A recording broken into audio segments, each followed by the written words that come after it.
Seguimos acá, hay mucha información obviamente para compartir, temas de la zona norte, temas también de la provincia de Buenos Aires. Está con nosotros Nicolás del Caño, diputado electo en territorio bonaerense. Gracias, Nicolás, y felicitaciones. Muchas gracias a ustedes, ¿cómo les va? A ver, junto con Del Pla ganaron 2 bancas, hicieron una elección que dicen que es histórica, la mayor cantidad de votos que hizo la izquierda en la provincia de Buenos Aires, con casi 500.000 votos para diputados, ¿es así? Así es, la primera vez que llegamos a los 500.000 votos y que logramos este porcentaje que nos permite ingresar a 2 diputados en la provincia de Buenos Aires. Creo que eso tiene más valoración en el marco de una fuerte polarización en la provincia de Buenos Aires. ¿A qué le atribuís ese crecimiento? Mirá, yo creo que el crecimiento tiene que ver con que hay un sector muy importante de trabajadores, sectores populares que quieren enfrentar las políticas de ajuste del gobierno y ven que la izquierda es consecuente en lo que plantea en una campaña electoral y lo que hace en momentos donde no hay campaña electoral, ¿no? Porque ahora vos escuchabas en la campaña muchos decir que eran en oposición cuando fueron los que le votaron todas las leyes y eso creo que fueron castigados, ¿no? Es decir, todos los que fueron cómplices del gobierno de Macri, ya sea los gobernadores como Urtubey, Schiaretti, o en la provincia de Buenos Aires, el caso de Massa, ¿no? La caída de Massa para decir, bueno, para votar a alguien que más o menos dice lo mismo que Macri, votó a Macri, ¿no? Creo que ese fue pero Massa fue muy crítico en los últimos, sobre todo cuando se lanzó en su campaña, más allá del primer romance que hubo y ese famoso viaje cuando Macri asumió, pero finalmente después lo dijo que entraba a la sala de cirugía con un serrucho. Massa estuvo acá, inclusive lo hemos entrevistado, y él fue duro en su momento. Por eso te digo que creo que se empezó a ver más en función de lo que se hace concretamente en la política concreta que se tuvo, es decir, sin el masismo Macri no podría haber votado leyes claves, digo, claro, como la del pago de los fondos buitres, o sea, después podrá decir muchas cosas, ser muy opositor, pero hay una evaluación y creo que en eso tuvimos una virtud nosotros de instalar que esas leyes claves se las permitió el Frente para la Victoria en el Senado, el masismo, el sector del partido del bloque justicialista de Bocio, entonces, y la izquierda participando en los conflictos de trabajadores en forma directa, digo, no solamente alzando la voz o presentando proyectos en el Congreso, sino también llevando adelante una participación directa en la organización y en la pelea, como se vio con los compañeros de PepsiCo. Creo que eso también es una evaluación que muchos sectores dicen, bueno, hay que apostar a la izquierda, y además porque el kirchnerismo mostró su impotencia, digo, toda la estrategia era votar a Cristina Fernández de Kirchner con la estrategia de volver en el 2019, digo, y eso me parece que para muchos sectores que dijeron en su momento resistencia con aguante y no se vio ninguna resistencia. ¿Qué hubiese, sé que Aníbal tenés una pregunta, pero para cerrar este tema de no ir, inclusive creo que el presidente está convocando a una reunión multisectorial para el lunes, dicen ahí para anunciar lo que son las iniciativas o los puntos iniciales de varias reformas, entre ellas la laboral, la impositiva, la educativa, y lo que muchos marcan es que van a invitar a todo el mundo. ¿Los invitaron ustedes para participar? Porque vos saliste ya como marcar la cancha, yo no voy a ir para saber que vamos a recibir una propuesta de más ajuste, una cuestión así, eso es lo que vos comentaste. Sí, en realidad, mira, nosotros no recibimos una propuesta formal. Digo, eso hay que decirlo porque una invitación a ninguna multisectorial, no tenemos una cosa que nosotros podamos decir, bueno, a ver, juntamos la fuerza del Frente de Izquierda y tomamos una definición. Esto fue algo que se dijo por los medios, veremos cuando esté la convocatoria concreta. En principio, lo que yo sostuve y sostengo es, si nos invitan para discutir cómo se va a ajustar al pueblo trabajador o cuántas cuotas de ajuste va a haber, nosotros no vamos a participar. Ya tenemos, insistiremos dando nuestra postura como la hemos dado en todos los ámbitos, como el Congreso de la Nación, las legislaturas, todos los lugares, los sindicatos, los centros de estudiantes, discutiremos al revés. ¿Cómo frenamos ese ajuste? Digo, me parece que en eso está claro y nosotros lo dijimos el primer momento cuando Macri convocó a los candidatos que habíamos sido candidatos presidenciales. Si Macri lo que quiere es una foto para el consenso del ajuste que va a implementar, y en eso teníamos razón, nosotros no vamos a ser parte. Pero uno cuando dice afuera dice, pero primero no estaría bien, digo, estamos en democracia, ustedes comparten una legislativa, un palacio legislativo, tanto en diputados obviamente como en senadores, en su caso en la izquierda y en varias provincias, en Jujuy le fue muy bien, en la capital San Salvador de Jujuy. Digo, ¿no estaría muy bien ir a escucharlo? Después decir, bueno, está bien, de acuerdo a lo que me planteen, estaré de acuerdo o no. Pero si vos del vamos decís, che, yo voy a ir porque es más ajuste y no sabés, porque nadie sabe hasta ahora cuál es la reforma educativa, en qué significa puntualmente la reforma laboral, que a principios de esta semana ya el ministro Triaca se reunió con los referentes de la CGT, ni que hablar de la reforma impositiva. Muchos marcan hasta inclusive que podría llegar a gravar lo que es la renta financiera, algo que mucha gente, y sobre todo gente más ligada a la izquierda, viene pidiendo hace muchos años. Bueno, a ver, si se plantea eso, bienvenido sea. Lo que te quiero decir es que lo que está planteado acá, concretamente, y ya lo viene anunciando el gobierno, la reforma laboral es para flexibilizar. Lo que vienen diciendo es jornada, lo que sucedió en Brasil, ellos dicen, bueno, no lo vamos a aplicar como una ley madre, como en Brasil, jornada de 12 dijeron que horas, no iba a ser la reforma que no iba a ser una reforma laboral como en Brasil, pero sí flexibilizar los convenios, como ya se vio en Vaca Muerta, se vio en Atilra, es decir, imponer condiciones de flexibilización a los trabajadores.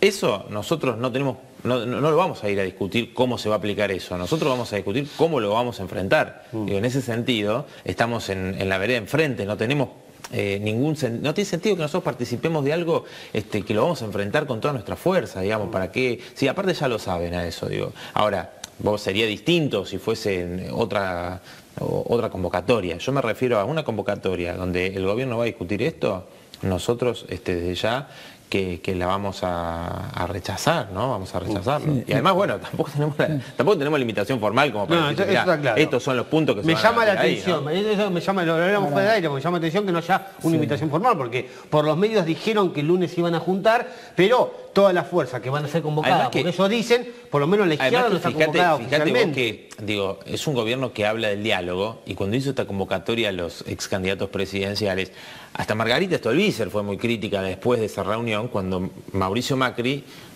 puso los miembros de la Corte por decreto. Sí. Después tuvo que retroceder, pero por decreto. O sea que, la verdad, algo que no sucedía hace 150 años. Mucho diálogo no es el que quiere el gobierno. Bueno, ¿no? Pero si tuvieras que comparar este gobierno con el de Cristina, ¿no es más dialoguista este gobierno, Nicolás? ¿En qué sentido? Cristina no te llamaba a escucharte ni de casualidad. Lo que nosotros vimos en tantos años. Por eso te digo, ¿este gobierno no está más proclive al diálogo? Yo no veo más proclive al diálogo con ciertos sectores. Nosotros más bien lo que ha hecho es reprimirnos. Nosotros cuando le fuimos a pedir a María Eugenia Vidal, le pidieron las trabajadoras de PepsiCo un diálogo para poder charlar y contarle su situación, por qué estaban permaneciendo en la planta. Nunca ni les contestó ni por carta, le mandó directamente los palos y la bala de la Gendarmería y la Policía bonaerense. Me parece que el gobierno del diálogo es una pose, ¿no? Y que después en la realidad no hay mucho diálogo. Me parece que el gobierno busca directamente avanzar con su política, lo que sí tiene que hacer un poco el papel del diálogo, ¿no? Ahora, recién hiciste referencia a Vaca Muerta y dijiste que para que pase lo que pasa en Vaca Muerta, pero Vaca Muerta, ¿no te parece que fue piola lo que pasó? El sindicalismo bajó los porcentajes para que pudiera haber inversiones. O sea, a veces tenés que ceder un poco para que haya inversiones. Porque el país, vamos a ser sinceros, en el país no hay inversiones. Pero a veces cuando las tenés que traer, le tenés que dar algunas ventajas al inversor, ¿no te parece? Sí, a mí me parece que el problema principal no es flexibilizar a los trabajadores. El problema principal es que los grandes empresarios lo que hacen, sean nacionales o extranjeros, ¿no?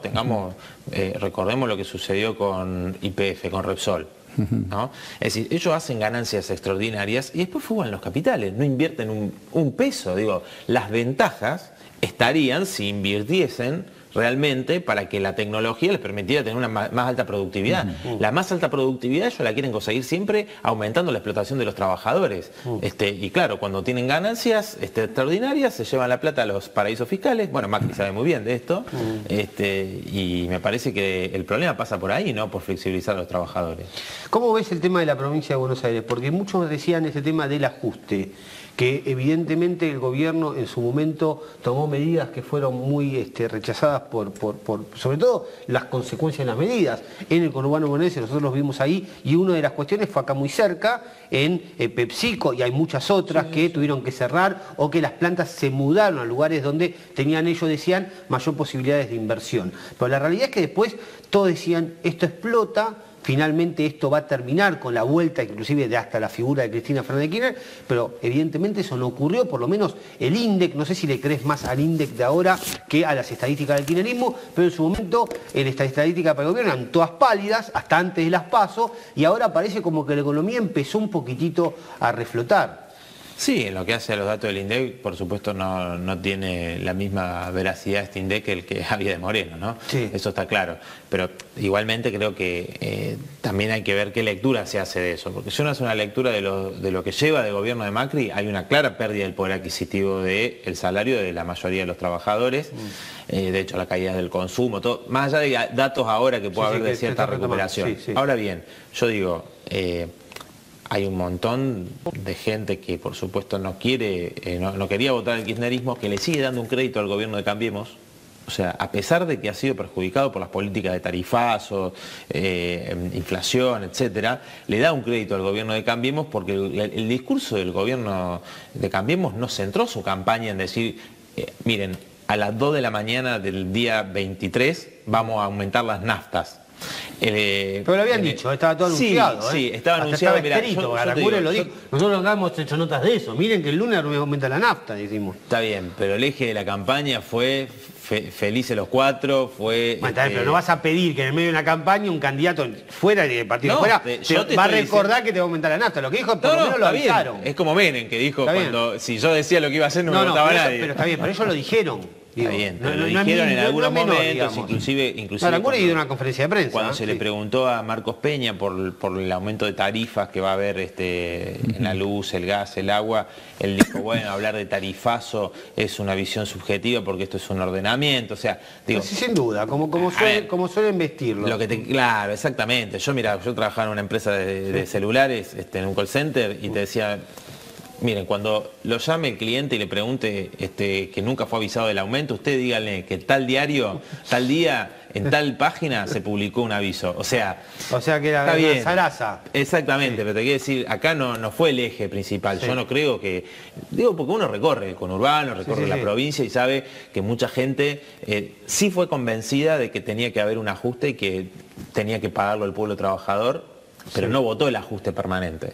Entonces digo, si el gobierno cree que tiene un cheque en blanco para pegar ahora duramente al bolsillo del pueblo trabajador en las conquistas, yo creo que se va a llevar Nicolás, una caída en su propia popularidad. Para entenderte un poco, decir, bueno, está bien, que el ajuste no lo paga, porque básicamente ese es el planteo que muchas veces escucho en la izquierda y sobre todo en el PTS y el Frente de Izquierda que ustedes armaron, de que el ajuste no lo paga el trabajador. Lo mismo pasa con Zamora, que es en la capital federal, después de campaña era ese. Pero dicen, pues, ¿cuál es la alternativa? Porque vemos un país que tiene un 5 y pico, casi 6% de su PBI en déficit fiscal, o sea que el país tiene mucho más gastos del que recibe. Después podemos hablar obviamente de quiénes fueron los beneficiarios, pero la realidad es que ¿cómo haces vos, por ejemplo, en el tema de los trenes, de los subsidios, en el tema de los servicios obviamente básicos que recibe la gente, cómo haces vos para mantener ese servicio sin tener que de a poco ir aumentando? No digo los tarifazos, que acá fuimos muy críticos de cómo se implementó el sistema. ¿Cómo se hace económicamente para sostener un país teniendo en cuenta los problemas que ha habido en la Argentina? Por eso, yo creo que ahí hay una parte que es, en primer lugar, terminar con la fuga de capitales, ¿no? Para eso establecer una banca nacional única es la única manera de terminar con 2.000 millones de dólares por mes. O sea, vos decís, no hay recursos en el país. No, ¿cómo no hay recursos en el país? Si se fugan 2.000 millones de dólares por día. Después vos tenés el blanqueo que se hizo, el blanqueo de capitales, que fue 3 veces superior a la reserva del Banco Central. O sea, que fue un premio a la clase capitalista que evade y fuga los capitales. Pero fue solo un tercio, inclusive... Pero con eso no ordenás nada. Pongámosle que estamos de acuerdo. Dinero, mirá, con todo pero con eso es un 5% de lo que necesitás. Estoy hablando que hay un déficit fiscal de 5... Después tenés un problema en la balanza comercial también. Digo, en ese marco vos tenés que tener una política que proteja ¿no? Una industria, pero no una industria conducida por los grandes grupos económicos, sino una industria que esté controlada por los trabajadores, las principales industrias. Pero vos qué planteás, sacarle la industria a los propietarios y a los trabajadores. Yo te digo que las grandes industrias sí. funcionarían, por supuesto, nuestra perspectiva es socialista. Nosotros creemos que las grandes industrias funcionarían de una manera mucho más productiva si fuese está bien, pero de hoy manera colectiva. Hoy las industrias tienen dueños. Bueno, por eso, ahí para mí nosotros somos muy claros con esto. Vos planteaste el tema del déficit. Sí. Yo te digo, el no pago de la deuda externa es el primer punto que nosotros decimos para terminar con este problema, porque sí. la consideramos ilegítima, ilegal, pero fraudulenta. Las consecuencias, parece como estamos en la bolsa. Vos no pagás la deuda externa y vos no recibís inversiones, vos entrás en default. No. Digamos, ¿y cómo hacés para seguir pagando los sueldos?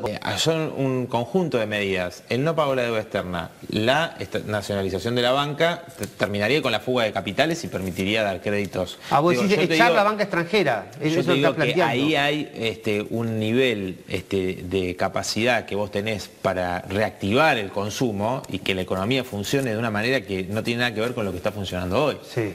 Esas son dos medidas, yo te digo dos. Después podemos seguir Nicolás, a ver, te repito, a ver, para entender tu vida. Primero decís el tema de no pagar la deuda externa, sí. que en el mundo está comprobado que si entras en default generás una consecuencia que el primero que lo paga son la gente que menos tiene. Vos estás hablando ahora de nacionalizar la banca privada. Menos tiene. Y si claro, no probablemente, porque si vos tenés que emitir, porque si vos no podés lograr financiar pero yo te digo, mira, el pago de intereses de la deuda equivale a todo el presupuesto de salud y educación, desarrollo social juntos. Yo te digo que podemos duplicar el presupuesto de esas tres áreas solamente con un año de no pago de los intereses de la deuda externa. Y vos me decís que eso perjudica al pueblo trabajador. Yo te digo, no, eso lo beneficia, porque en vez de dárselo, como se dio con los fondos buitres, a esos buitres, al capital financiero, vos se lo das, por ejemplo, la educación, a nuestros adolescentes, a nuestros niños, se lo das a quienes necesitan la salud pública, que está destruida en la Argentina. Pero no hay una consecuencia de que el país entre en default. Bueno, digamos. Siempre vas a tener consecuencia que cuando vos enfrentes